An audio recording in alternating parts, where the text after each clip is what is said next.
Čím viac sa snažíte vyriešiť niektoré problémy, tým viac ich v skutočnosti krmíte. A to, čo vám teraz poviem, je v rozpore s tým, čo vás učili celý život. Psychológovia, kouči, aj motivační rečníci by so mnou možno nesúhlasili. No práve toto poznanie sa po stáročia odovzdávalo potichu za zatvorenými dverami. Od učiteľa k žiakovi. Nie verejne, nie pre každého.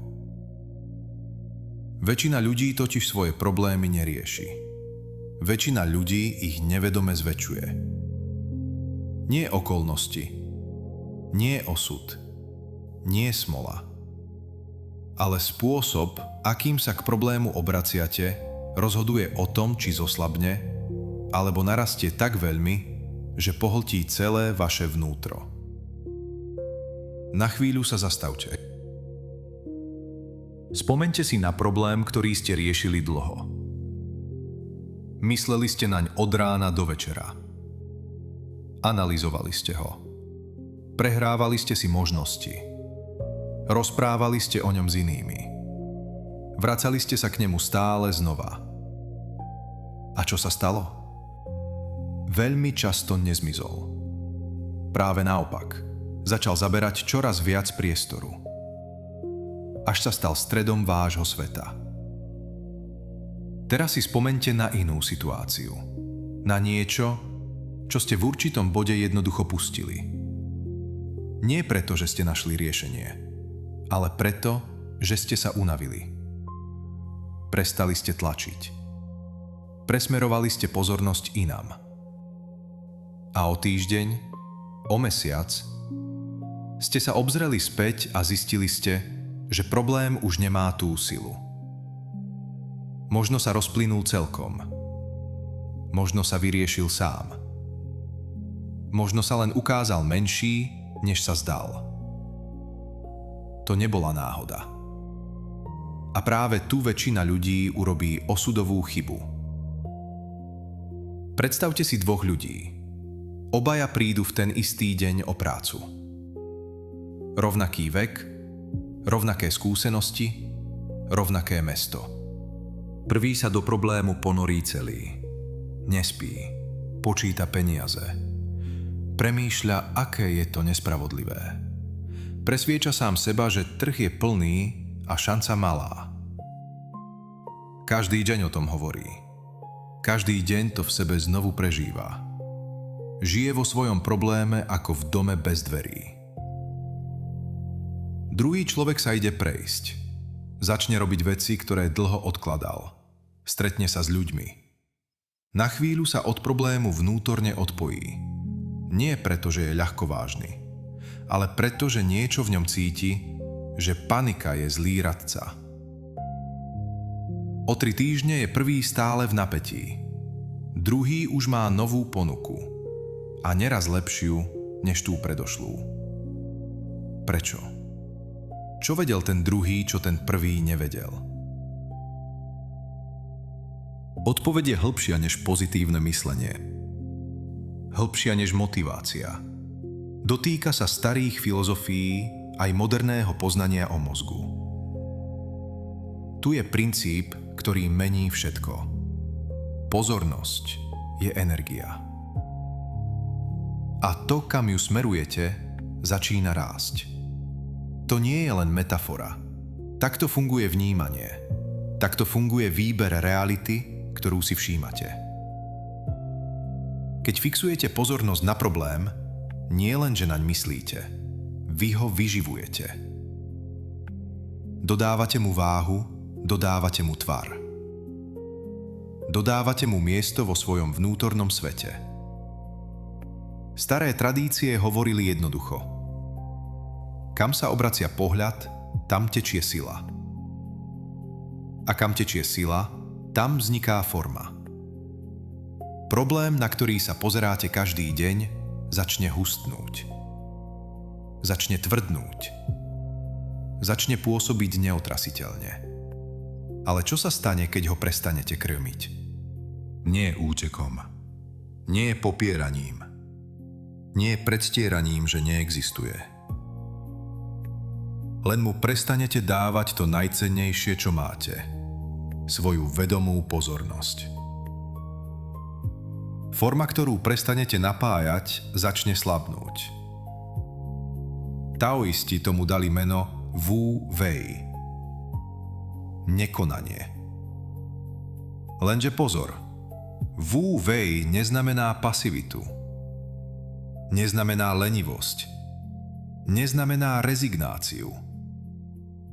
Znamená konať bez vnútorného odporu. Lao Tzu písal, že mäkké prekonáva tvrdé. Že voda nakoniec zvíťazí nad kameňom. Nie silou útoku, ale tým, že sa nevyčerpáva bojom. Keď s problémom bojujete, tvrdnete, napínate sa, zovriete sa. A realita vám veľmi často odpovie tým istým. Tvrdosťou, odporom, nepriechodnosťou. Keď však prestanete tlačiť, niečo sa začne hýbať. Práve tu sa láme realita. Moderná fyzika nám navyše pripomína zaujímavý paralelný princíp. Na úrovni mikrosveta existujú javy, ktoré narúšajú naše bežné chápanie istoty a pevnosti. Jedným z nich je aj tzv. Efekt pozorovateľa. Na najjemnejšej úrovni sa veci správajú inak podľa toho, ako do nich vstupuje pozorovanie. Nepotrebujeme z toho robiť lacnú senzáciu. Stačí si všimnúť jednu vec. Aj vo vlastnom živote platí, že to, na čo sa dívate stále tým istým spôsobom, začína tuhnúť do tej istej podoby. A to, čo mu dovolíte znovu sa otvoriť do priestoru možností, sa môže začať meniť. Možno problém nie je taký pevný, ako sa zdá. Možno ho spevňuje práve spôsob, akým sa naň pozeráte. Učili nás, že keď príde problém, treba zabrať. Treba tlačiť. Treba bojovať. Nevzdať sa. A niekedy je to správne. Ale niekedy je najväčšou silou práve vedomé nezasahovanie. Nie pasivita, ale múdrosť. Niekedy sa realita nepohne pod tlakom. Pohne sa až vtedy, keď z nej stiahnete odpor. A teraz poďme k mechanizmu. V mozgu existuje systém, ktorý rozhoduje o tom, čo zo sveta vôbec vpustíte do vedomia. Volá sa retikulárny aktivačný systém. Vaše zmysly prijímajú každú sekundu obrovské množstvo podnetov. Vedome však zachytíte len zlomok. A práve tento systém rozhoduje, čo sa vám bude javiť ako dôležité. Preto keď si kúpite auto určitej značky, zrazu ho vidíte všade. Neobjavilo sa ich viac. Len váš mozog dostal pokyn. Toto je dôležité. Všímaj si to. A teraz to isté preneste na problém. Keď o ňom stále premýšľate, hovoríte o ňom, bojíte sa ho, presviečate svoj mozog, toto je dôležité. Hľadaj to. A on začne hľadať. Začne si všímať všetko, čo problém potvrdzuje. Všetko, čo ho robí väčším. Všetko, čo vo vás upevňuje pocit, že je skutočný, pevný a ťažký. Možnosti, riešenia, náhody, stretnutia, nové uhly pohľadu. To všetko môže byť blízko, ale filter je nastavený inam. Takto si človek nevedome vytvára realitu, v ktorej problém vyzerá neprekonateľne. Nie preto, že taký naozaj je, ale preto, že jeho vnútorný filter nehľadá cestu von. Hľadá dôkaz, že problém je problém. Stoici to vedeli dávno. Marcus Aurelius napísal: Netrápia nás veci sami, ale naše súdy o nich. To je jadro stoicizmu. Rozlíšiť, čo je vo vašej moci a čo už nie je. Udalosť sa stala. To už nezmeníte. Ale spôsob, akým s ňou naložíte vo svojom vnútri, ten je váš. Keď míňate energiu na to, čo nie je vo vašej moci, neposúvate sa. Len sa oslabujete. Stoici neučili ignorovať realitu. Učili presnosť. Neinvestovať energiu tam, kde nemáte moc. A obrátiť ju tam, kde ju máte. Buddhistická tradícia ide ešte hlbšie. Hovorí, že utrpenie nevzniká len z bolesti. Vzniká z pripútania k bolesti. Z odporu. Z neochoty pustiť. Predstavte si človeka, ktorý sa topí. Inštinkt mu kričí bojuj. Ale práve zúfalý boj ho často potápa hlbšie. Panika spotrebúva kyslík. Napätie berie silu. Telo klesá. A keď sa uvoľní, zrazu sa niečo zmení. Telo začne nadnášať voda. Fyzika sa nezmenila. Zmenil sa vzťah k situácii. A presne to je dôležité pochopiť. Pustenie neznamená, že vám je to jedno. Pustenie znamená, že prestanete plytvať životnou silou na odpor voči tomu, čo už je. Teraz prichádzajú 3 kľúče. Prvý kľúč. Rozostrenie. Keď sa objaví problém, prvý impuls je zaostriť naň. Pozerať sa len naň. Analyzovať ho. Zväčšovať ho. Lenže tunelové videnie patrí do režimu ohrozenia. Skúste niečo iné. Zastavte sa. Pomaly vydýchnite. Ešte raz. A potom rozšírte pohľad. Doslova. Nepozerajte sa do jedného bodu. Zapojte periférne videnie. Všimnite si priestor okolo seba. Steny. Vzduch. Zvuky. Oblohu. Týmto jednoduchým krokom dávate nervovému systému signál, že nie ste v bezprostrednom ohrození. Napätie začne klesať. A myseľ zrazu vidí viac. Rozostrenie nie je útek. Je to strategický manéver. Nevychádzate z problému. Vychádzate zo stavu, v ktorom nie je možné vidieť riešenie. Druhý kľúč. Stav, ako by už bolo vyriešené. Toto je veľmi silné. A zároveň proti logike, v ktorej nás vychovali. Väčšina ľudí žije v rovnici. Najprv sa vyrieši situácia a potom budem pokojný. Ale veľmi často to funguje opačne. Najprv sa mení stav a až potom sa mení to, čo si všímate, ako konáte, s kým sa stretávate a čo priťahujete do života. Položte si jednoduchú otázku. Ako by som sa cítil, keby tento problém už bol vyriešený? Niečo by ste robili. Ale ako by ste sa cítili? Ako by ste dýchali? Ako by ste stáli? Ako by ste sa hýbali? Ako by znel váš hlas? A skúste do tohto stavu vstúpiť už teraz. Nie ako fantázia. Ako telesná skúsenosť. Dýchajte ako človek, ktorý už nemusí bojovať. Narovnajte sa ako človek, ktorý už vie, že východisko existuje. Toto nie je sebaklam. Toto je prenastavenie nástroja. Keď sa mení stav, mení sa filter. Keď sa mení filter, mení sa realita, ktorú zachytávate. Tretí kľúč.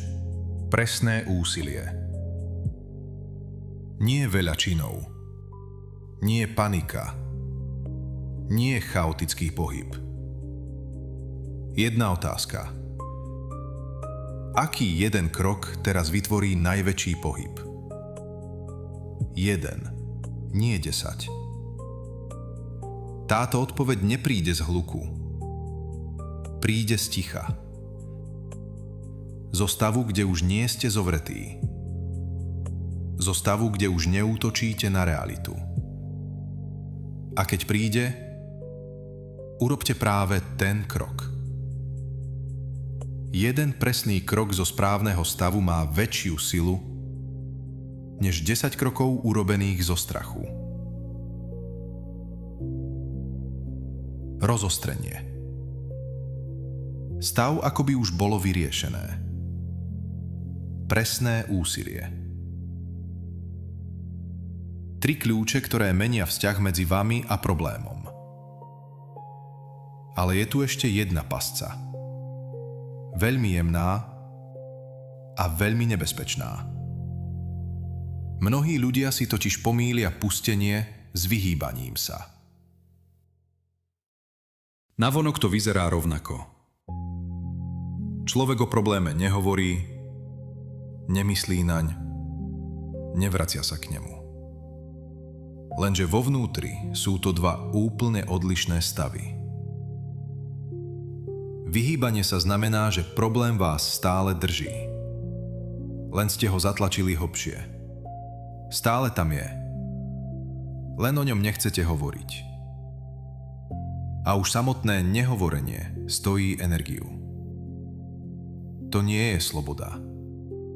To je tichá forma väzenia.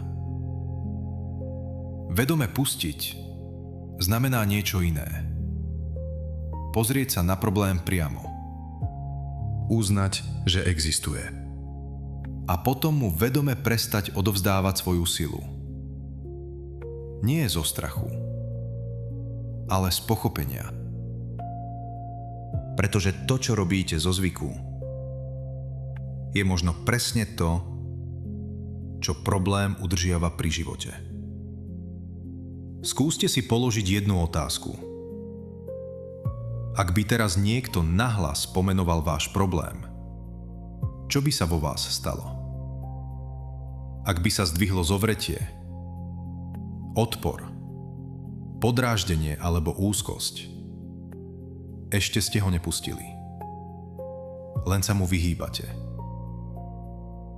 Ak o ňom dokážete počuť pokojne, bez vnútorného otrasu, niečo sa už uvoľnilo. A teraz posledný krok. Zatvorte na chvíľu oči. Spomeňte si na problém, na ktorý ste mysleli na začiatku. Pozrite sa naň vnútorne. Bez odporu. Bez boja. Len sa pozrite. A potom mu vo svojom vnútri povedzte: už ťa viac neživím. Môžeš existovať. Ale moja energia v tebe už nie je. Beriem si ju späť. Zostaňte chvíľu v tichu. Možno pocítite úľavu. Možno ľahkosť. Možno len jemný posun. Aj to stačí. Pretože skutočná zmena sa často nezačína výbuchom. Začína tichým pohybom vnútri. A teraz si zapamätajte toto. To, čo ste dnes pochopili, nie je len myšlienka. Je to nový spôsob, akým sa realita začne správať vo vašej prítomnosti. Nie ste bezmocní. Nie ste len obeť okolností.